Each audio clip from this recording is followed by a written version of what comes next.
In the vast plains of Sindh, where the Indus River quietly bends under the burning sun, there once stood a city so advanced, so mysterious, and so astonishing that even the modern world struggles to understand how it existed 4,500 years ago. This was Mohenjo Daro, the Mound of the Dead, a metropolis lost beneath dust and silence for millennia, carrying secrets of a civilization that rose, flourished, and disappeared long before the pyramids of Egypt reached their final form. When archaeologists first brushed away its sandy blanket in 1922, they never imagined they were unearthing one of humanity's greatest ancient achievements, a place that rewrote history and challenged everything we thought we knew about early human societies. Yet Mohenjo Daro did not whisper its story easily. It lay buried in layers of time, waiting for the world to discover the brilliance of the Indus Valley civilization. Walking through its ruins today, even in their quiet, broken state, one can feel the pulse of a city that once lived with extraordinary order and design. Long, straight streets ran north to south and east to west with mathematical precision. Houses were planned with an understanding of privacy, ventilation, and comfort. Multi-story homes rose from baked bricks, featuring central courtyards, wells, bathing areas, and intricate drainage systems that would shame many medieval cities thousands of years later. The people of Mohenjo Daro understood something that few ancient societies did: the importance of sanitation. Every home was connected to a covered sewer line. Wastewater flowed down carefully engineered slopes into main channels, and streets remained clean through a system that resembled modern urban infrastructure. Such sophistication was not an accident. It was a reflection of a civilization that valued order, knowledge, and communal harmony above all. At the heart of the city stood the majestic Great Bath, a rectangular water tank lined with bitumen to prevent leakage, surrounded by galleries and rooms that might have been used for rituals, purification ceremonies, or gatherings.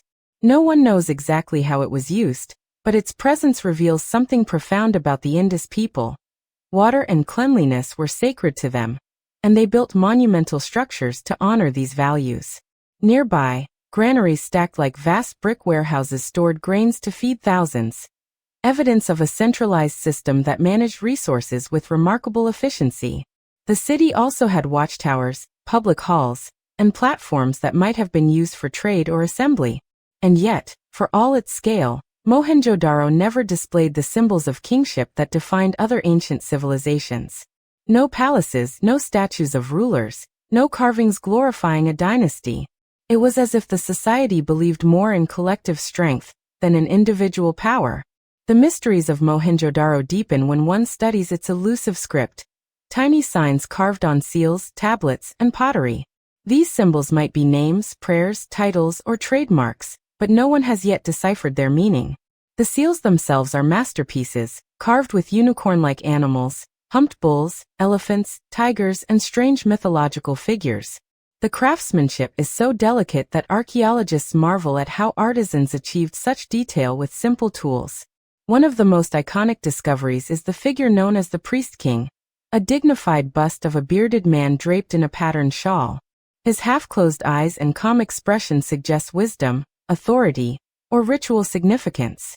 Another is the small bronze dancing girl, a confident young woman frozen in a pose of pride, wearing bangles up her arm, her posture bold and alive.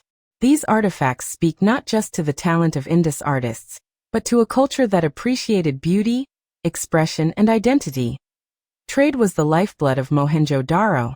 The city was a hub connecting the Indus Valley with Mesopotamia, Persia, Central Asia, and possibly even the Arabian Peninsula. Merchant ships may have sailed from the ports of Lathal and Sukhojandor, carrying beads, textiles, metals, and crafts to distant places. Archaeologists have found weights and measures based on uniform standards, showing that the Indus people operated with remarkable accuracy and fairness. Their economy was not chaotic. It was regulated, stable, and advanced. They used the Indus River not only for water, but as a natural highway that allowed them to move goods, ideas, and culture across vast distances. Life in Mohenjo Daro must have been vibrant. Markets filled with traders, craftsmen shaping pottery and tools, farmers bringing fresh harvests from fertile fields, children playing in courtyards, and families gathering on rooftops to enjoy cool summer nights.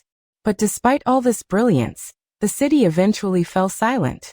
No written record explains why. No monument preserves the memory of the last people who lived here. The decline of Mohenjo Daro is one of the greatest unsolved mysteries of the ancient world. Some scholars believe climate change played a role. The shifting of the Indus River may have disrupted agriculture and forced people to migrate. Others propose that repeated floods weakened the city's foundations. Some argue that an earthquake altered the landscape. There is no evidence of invasion or warfare. No burned houses, no weapons scattered in panic.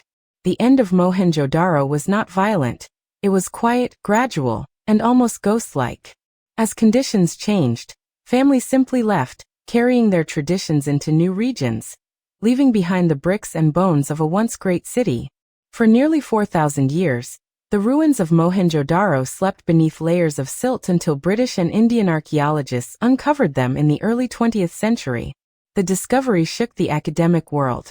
It proved that South Asia had birthed one of humanity's earliest and most sophisticated civilizations, older than most cultures mentioned in history books.